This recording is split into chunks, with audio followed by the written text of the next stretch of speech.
After a disappointing loss Tuesday night against the LA Kings, the Nashville Predators are back on the ice tonight in Columbus. On today's Locked On Predators, we have a crossover episode with Jay Forster, the host of Locked On Blue Jackets, and we're going to break down tonight's matchup. You're Locked On Predators, your daily podcast on the Nashville Predators. Part of the Locked On Podcast Network, your team every day.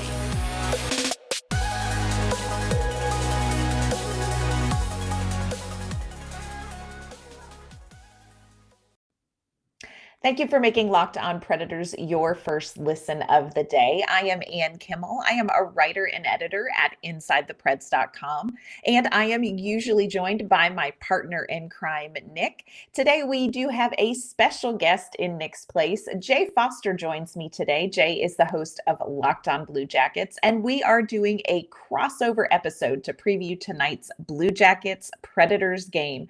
Jay and I have a great conversation. We talk about Johnny hockey, those penalty woes, and we make some bold predictions about tonight's game.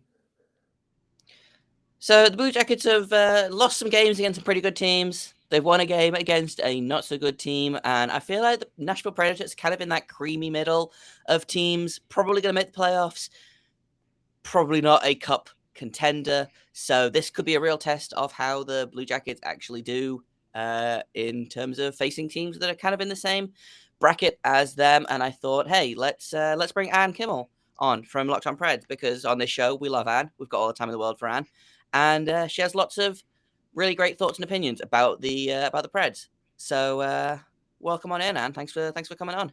I am always, I love to talk hockey and a number of other topics with you, Jay. So anytime, and I'm here for hockey screaming in the void. So I'm right with you. Yeah, I feel like we're maybe living some parallel hockey lives.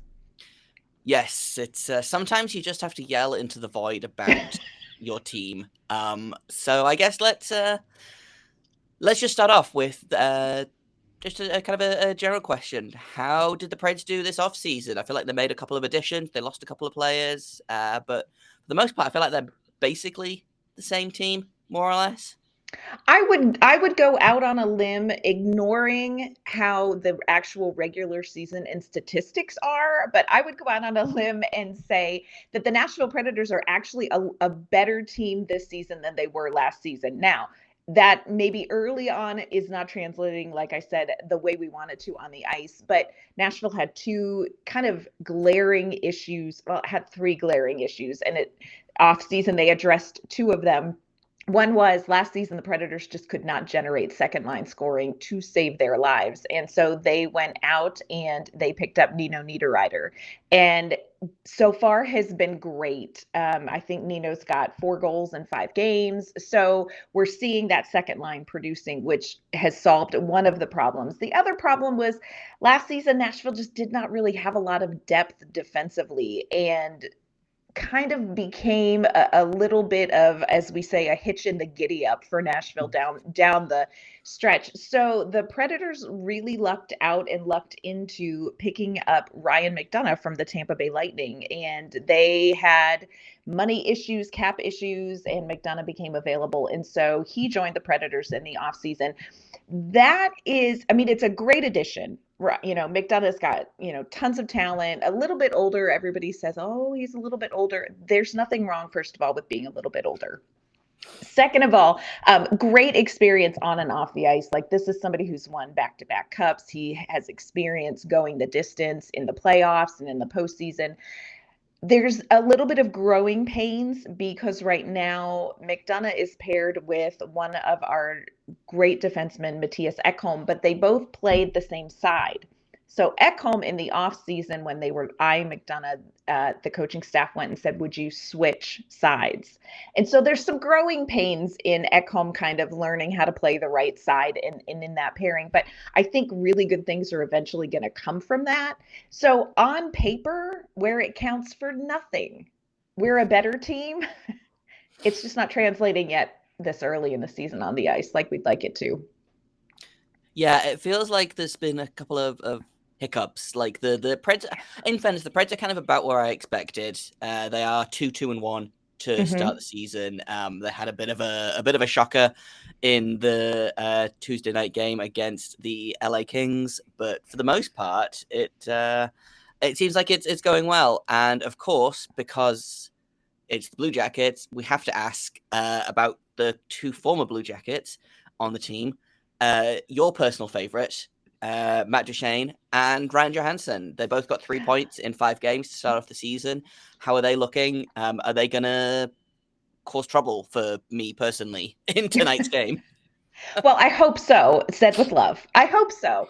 Matt Duchene is coming off of a franchise record-setting season. He scored the most goals in franchise history last season with 43 goals. Just absolutely incredible. He's on a line with Philip Forsberg and Mikael Granlund. And Mikael Granlund is like the secret sauce on the Big Mac that really makes it amazing. So everybody is just better with Mikael Granlund on the ice. Duchene's had a little bit of a rough start out of the gate, maybe not producing offensively. He has an empty net goal, which still counts for a goal. Hey, but they don't ask how, they ask how many, That's right. That's right. It still shows up the same way on the scoreboard. Had a little bit of trouble with penalties, which is a Nashville Predators phenomenon. Like the world dealt with COVID-19, the Nashville Predators deal with penalties. It's like the thing that just they can't get over. So that's a little bit of an issue. So Matt Duchene a little bit rough out of the gate. Ryan Johansen is Ryan Johansen. And first of all, everybody in Nashville just loves Ryan Johansen. They love his energy.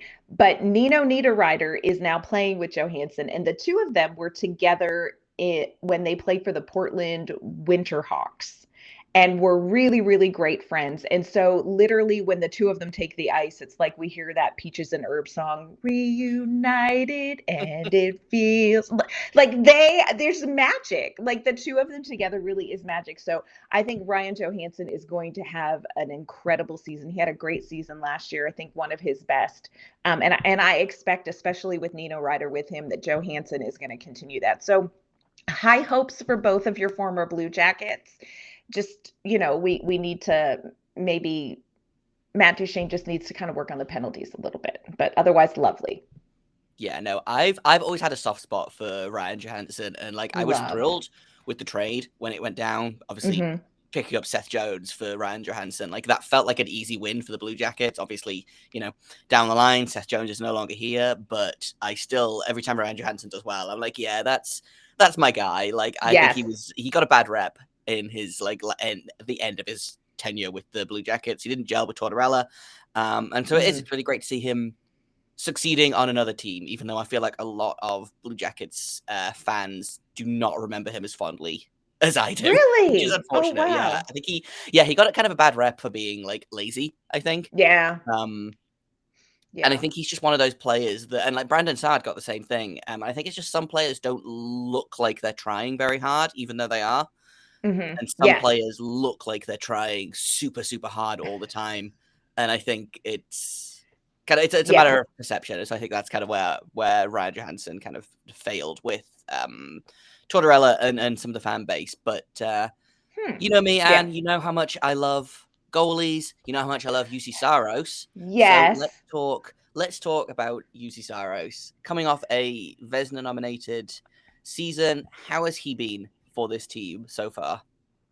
So Uzi Saros, we didn't see a ton of him in the preseason, especially because the Predators were kind of having a goalie off for the backup goaltender. We had Connor Ingram kind of homegrown, and then the Predators signed Kevin Lankinen. And so much of the preseason and the preseason games were going back and forth between the two of them, deciding who was going to get the spot. Eventually, Connor Ingram was placed on waivers. We are heartbroken in Nashville. He is Arizona's gain. They must treat him well. So Uzi Saros, we're just now kind of regularly seeing him. And Saros is one of those goaltenders who does best with consistency. So, and traditionally kind of there is this, and I don't think that it's urban legend. I think it's probably statistical that Uzi Saros is a slow starter. So it kind of takes him some games to get into his groove. Now, he's not done poorly by any stretch of the imagination, but there are some saves that we have seen him make where we're like, that's our Vezina Saros. There have been a couple goals where we were like, Saros, late March would have had that. last year. You know what I'm saying? Like he's warming up. I could definitely see Saros again being in the running for a Vezina because he really is, his age, people are saying he's kind of at the top of the bell curve. Is he kind of going over the bell curve for goalie performance? He really is still exceptionally good. Fun size, we've talked about this. Saros is fun size, but he's so efficient in net. His edge work is incredible. So I do expect we're going to see a really good season from him. He had the most starts last season. He's probably not going to get quite as many this season with Lankinen because I think the Predators feel pretty confident with Lankinen. But we're going to see a lot of Saros, and the more he plays, the better he's going to get. So I really do expect to have another really good season from Use. Yeah, you love to hear it. Like I say, I've got a soft spot for Uzi Saros. I like when he succeeds. Again, hopefully he doesn't succeed as much as he normally would in tonight's game, but for the general overall season, I would not be mad to see Uzi Saros get another Vezina nomination. And in a minute, we're going to flip the script, and Anne's going to ask me some questions about the Blue Jackets, because I don't know if you guys on Locked on Preds heard, they had kind of a big off-season. So we're going to talk about all of that and more in just a minute. But first, I've got to tell all of you about Bet Online, because it's your number one source for all betting football, and the basketball season starts soon, or started last night, maybe. So if you want to put money on, the Cleveland Cavaliers winning the baseball trophies, you can find all the latest player developments and team matchups, news, podcasts, and in-depth analysis on every game for basically every sport you can think of. It remains your continued source for all your sports wagering information, and they've got live betting, up-to-the-minute scores for every sport out there, including MLB, MMA, boxing, golf, the NFL, the NHL, horse racing, car racing, like F1, NASCAR, all of the sports that you can think of. You can go to betonline.net on your laptop or mobile device to learn more and maybe try and win some money, because BetOnline is where the game starts. And where this second segment is going to start is with Anne asking me some questions about the Blue Jackets. So take it away, Anne. Okay, I have many questions, but like you said earlier, the biggest question in Nashville, and I think probably the biggest move in the NHL in many off seasons, is Johnny Gaudreau, Johnny Hockey coming to Columbus. So talk me through that. First of all, I'm curious about what has the fan base response been to this, and how is it going? Yeah, so I think the Johnny Hockey signing was huge for two reasons. I think you can't deny his on-ice presence. He had 115 points last season. He's a point per game so far. He's got 2 goals, 2 assists. Highlight reel goal on Tuesday night. Oh gosh, yeah. Where I don't know, like if you guys haven't seen it, like Preds fans, just go and look at the goal that he scored against the Canucks. End to end, wrap around. Just that's incredible. Why you pay Johnny Gaudreau the big bucks. So like on ice, incredible. Like that's why you signed him. Off ice is just as big, I think, but in a more kind of subtle-ish way. Columbus has for a long time been the laughing stock of the NHL. I think. Why would anyone want to go to Columbus? Columbus is a terrible city. The team is bad. Like, we've had this for the last 22 years. It's been, why would anyone want to go to Columbus? And then for Johnny Gaudreau to turn around and be like, well, actually, I want to go to Columbus.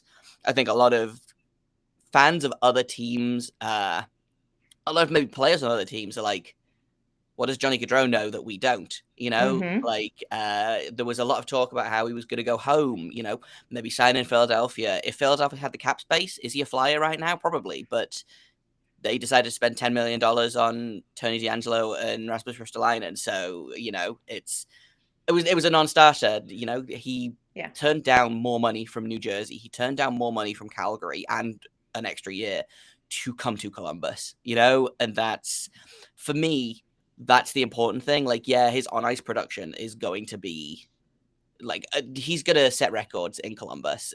Yes. Obviously right now, Patrik Laine is out with an injury. So I don't think we've seen the very top of what we're going to get from Johnny Gaudreau, because those two played together basically all preseason, all training camp, and the chemistry, you could just watch it grow game and game and game. So when Laine's back, I'm expecting those two to really explode. But for me, it's the off-ice stuff.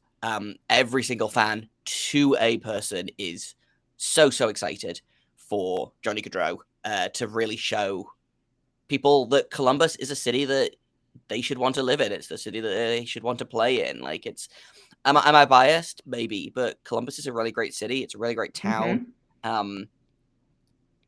Every former player that played in Columbus has nothing but good things to say about the city, the team, the setup there, and it's just really great. Like, I feel like I've spent all summer talking about how much I love this move, but in my defense, it was a really great move, and I'm so excited to see how this team changes both on and off the ice with Gaudreau there. Well, and the Gaudreau move not just changed the landscape in Columbus, which, as an aside, is an incredible city. We have friends there. Incredible city. It really is. But also, it really changed the landscape of the NHL. I mean, this move was huge. Just the repercussions across the board were just really shook up the NHL, which I think is kind of fun. So I'm loving it. I'm loving it too. Not going to love it a ton, tonight, but I'm loving it, in general. I agree with you. So Blue Jackets got their first win of the season against the Canucks on Tuesday night. First 3 games. Now, I do have to say this. I know they were losses, but you all started out of the gate with a little bit of a brutal schedule. You had Carolina, Tampa Bay, and St. Louis. Like, none of those are easy teams. So when you're starting out your season against teams like that, these are, teams that are contenders. Have you gotten a sense yet of what the Blue Jackets are going to look like this season? Have you been able to get a sense just in this small regular season sample size of what this team is capable of? Yeah, definitely. This is going to be a team that, and I know that we haven't maybe necessarily seen it yet, but this team feels a little bit like it's going to be a little bit reminiscent of the Florida Panthers of the last couple of seasons, where they just kind of outscore their defensive woes. Columbus got a little bit older, a little bit bigger on defense. Whether they got better, I'm not going to say one way or the other. I personally would not have signed Erik Gudbranson for $4 million for 4 years, but to his credit... We can talk about that. Yeah, to his credit, he has not been as brutal as I thought he was going to be. I thought he had a really good game against Vancouver. He's got 2 points in 4 games so far. So he hasn't taken any dumb penalties that I'm aware of. So, it could be going a lot worse. By all accounts, really great guy. And also the thing about Erik Gudbranson is, I think he was pretty instrumental in getting Gaudreau to Columbus. So, does it make up for that contract? Maybe a little bit. But it's a very, for the most part, a very young, very inexperienced defense with a more experienced offense. And so I think it's probably going to be, there's going to be some hairy games out there. I think there's going to be a lot of high scoring games. Elvis Merzlikins missed the first 2 games due to illness, so they had to play their third string guy. Jonas Korpisalo is on IR right now. So they ended up playing their baby Russian goalie, Daniil Tarasov, who I thought was excellent against Carolina. Not as excellent against Tampa Bay, but I mean, who is these days? Right. I thought Elvis needs That's to a be big better. ask. Yeah, exactly. Hey, your first 2 games of the season are Carolina and Tampa Bay. Good luck. Yeah. He made 39 of 43 saves against Carolina. Was not as good against Tampa Bay. And then Elvis really struggled against St. Louis. I think it was 5 goals on 25 shots, but he again was excellent last night or Tuesday night against Vancouver. I think he ended up making 30. I should find this. I think he made 36. He had 36 shots, so he would have made 33 saves. Yep. And after allowing 2 goals on his first 5 shots of the game, he really settled down. And that feels more like the game against the Canucks was not without its flaws, but it did feel more like the team that we're going to see in the season, generally speaking. Because like you say, Tampa Bay, Carolina, and St. Louis is a rough opening gambit. That's rough. Especially when you don't have your first 2 goalies. Patrick Laine went out, I think, 5 minutes into the second period of the first game of the season. So he's done for at least another couple of weeks. So the Blue Jackets have kind of had a rough start to the season. I think they're probably a better team than appears on paper. They just have to regress to the mean. So hopefully they can kind of continue on what they did on Tuesday against the Canucks. Sorry, Anne, but I hope they can continue that against the Preds tonight. Yeah. Well, and I will say this, I know you love Uzi Saros. You know that I am a huge Elvis Merzlikins fan because he is a Latvian, and we love our Latvians for sure. We do. So looking at the team as a whole, is there kind of a surprise player early in the season that you're like, hey, this might not be somebody to keep an eye on, but keep an eye on this player? Yeah. So Nick Blankenberg, free agent college signing, played all 4 years at the University of Michigan. Did not get drafted, signed his entry-level contract at the same time as Kent Johnson last season. I think he played 8 games last season, was a real kind of, I think made a lot of people stand up and be like, oh, wow, this kid's good. Made the team out of training camp, healthy scratch for the first 3 games, played against the Canucks, was maybe the best player on the ice. This kid's listed at 5'9". That feels a little generous. But he plays like he's 6'6". He had 5 hits against the Canucks, not a couple of like really big ones. Had 4 shots on goal, almost scored a goal. Was just all over the ice. This was a kid that is playing like he doesn't want to be healthy scratched again, which is phenomenal. Love it. So he's not, a Zach Werenski type player yet. He doesn't have that reputation, but he is a guy that if I'm Nashville, I'm worried when he's on the ice because he was phenomenal against the Canucks, and I think he's only going to get better. I love stories like that. I don't love them when they play the Preds, but it's cool to hear about players like that come into the league this way and who are just like, I'm going to earn it. I'm going to earn it. Love it. Well, coming up, Jay and I are going to tackle the matchup tonight, and we're going to stay friends by the end of it, I'm sure. But we're going to talk about keys to the game and maybe make some bold, spicy predictions. That's just kind of how we roll. First, want to thank you for making Locked On Predators and Locked On Blue Jackets your first listen today. When you are done here, go make your second listen Game to Game NHL. They have every moment, every top performance, every result from across the league.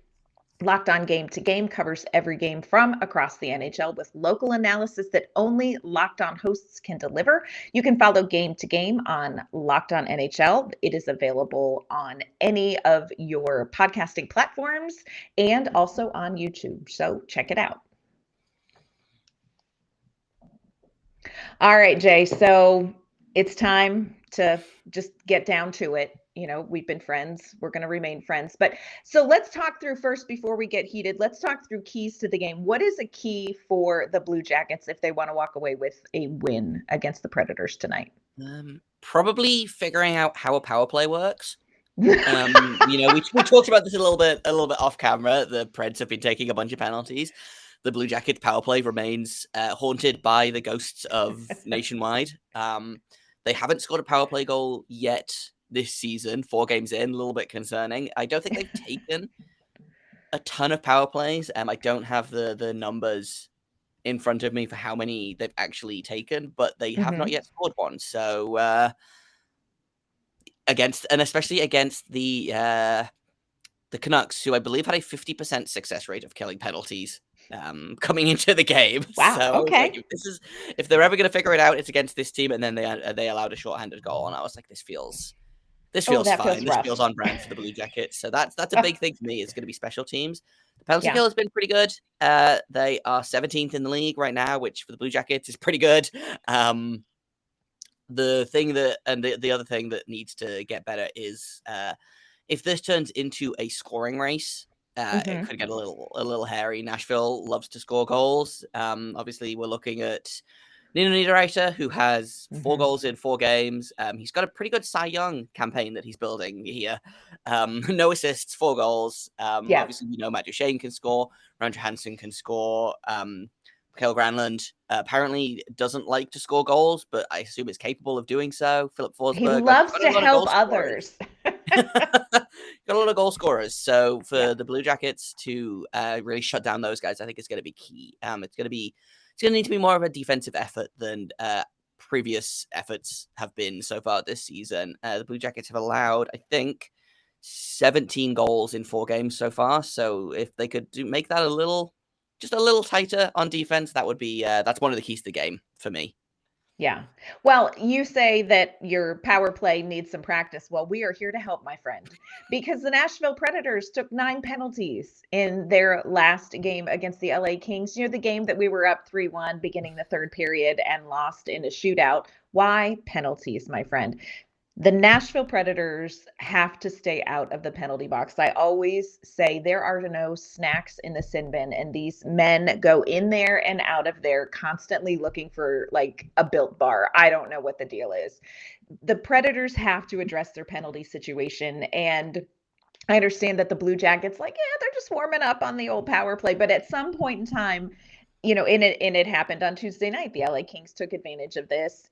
Teams are going to make Nashville pay. And so for Nashville to stay competitive in this game and in any games down the stretch, they have got to limit penalties. And they're not even the smart penalties. They are the dumb, I just got beat penalties, So Nashville, I mean, really and truly, the number one thing Nashville has to do differently in this game tonight is they have got to stay out of the penalty box. Can they do it? My friend, I just don't know. Yeah, this could be a real immovable object meets unstoppable force, or whatever the saying is. Something's gotta go here. It's either going to be the Preds stop taking penalties, or the Blue Jackets finally figure out how to score a power play goal. I think losing Laine obviously is a big loss to the power play, but also there are other people on this team that can score goals. I promise, I've seen them do it, so I don't know why they can't do it when there's an extra man out there. But let's. Speaking of scoring goals, let's make some bold predictions. I've been asking all my Squadcast guests to do this, and I've been trying to do it myself on every game preview. Final score of the game, and who do you think opens the scoring for the Predators? All right, now we're going to be friends after all these predictions, just so we're clear. Final score, I'm going to say 5-2 Nashville. And scoring, I'm going to go with the guy who opened the scoring on Tuesday night, and that is a young player named Cody Glass. Cody Glass, I don't know if you've watched the Behind the Glass. It's a docuseries that NHL Network did, and they featured a lot of his story. This is a young man who has had a rough go getting into the NHL, and he is hitting his stride, and he's playing fourth line minutes, but every minute he is on the ice, this is a young player who is dangerous. And his goal on Tuesday looked so much like a Philip Forsberg shot that we had to double check the number to make sure it wasn't. So this is somebody he is feeling himself. So I'm going to go ahead and say that Cody Glass is going to start the scoring for the Nashville Predators. All right. So what do you have for this? Yeah, well, first off, I want to say, you talk about Nick Blankenberg being a great story. Cody Glass is also a great story. I've been covering the AHL for a couple of years, have been, paying attention to the Milwaukee Admirals, and he played for the Chicago Wolves on that weird COVID year, I believe. And I remember he stood out then. So, yeah, you love to see players that have gone through kind of that kind of adversity succeed. So again, do I want him to succeed tonight? Maybe not, but all the goodwill in the world for Cody Glass, Yes. Real nice kid by all accounts. So love him. We are rooting for him any other night. In terms of my final score, I'm gonna go ahead. I'm gonna say 4-2 Blue Jackets. Because this is Locked On Blue Jackets. I have to vote. If I don't root for my guys, who will? I feel that. And in terms of opening the scoring, I'm gonna go ahead and say that you know what? I'm gonna guess Igor Chinikov. Another young player. He had a phenomenal preseason, led the NHL in preseason scoring. He had 6 goals in 6 games. Hasn't scored yet in the regular season, but he's made a bunch of really good plays. 2 points in 4 games, and it feels like it's coming for him. Yep. I feel like it's gonna click sooner or later. So Igor Chinikov is my choice for person to player to open the scoring. And I think that's kind of everything that you guys need to know about the Preds, the Blue Jackets, the upcoming matchup. But if people want to learn more about the Predators, if they want to be like me and end up caring an inordinate amount about Uzi Saros, where can people find you and your podcast? So you can follow the podcast at LO_Predators. You can find us anywhere you get your podcasts, any podcasting platform. And we are also on YouTube. And if you want to ever chat Nashville Predators or musical theater or dogs, any wide variety of topics, you can find me on Twitter at AnnK_Mama on Ice. We're gonna have to do some kind of thing about musical theater soon, and like 100%. give players like musical theater songs or something, because that is I also have one a of my list. great I loves have in a life. list. So we're gonna have to get together and do that at some point. But I love it. if you, I mean, Blue Jackets fans, you know where to find me. Locked on Preds fans, if you want to catch up with the Blue Jackets, you can find me over at _Jacob Foster, JAKOBFORSTER. You can find the podcast wherever you find Locked on Preds, any podcasting app of choice, on YouTube as well. Thank you for making Locked on Blue Jackets and Locked on Predators your first listen of the day every day. Anne and I, and also Nick, who couldn't be here today, super appreciate every listen, every watch. You guys rock. And hopefully it's a fun game tonight. I hope everyone has fun. I hope that my guys have a little bit more fun than Anne's guys. I'm sure Anne wishes the opposite. But stay tuned for tomorrow's episode, where I will be breaking down the Blue Jackets game and we'll be breaking down the Predators game. And until then, everyone, make sure that you stay locked on.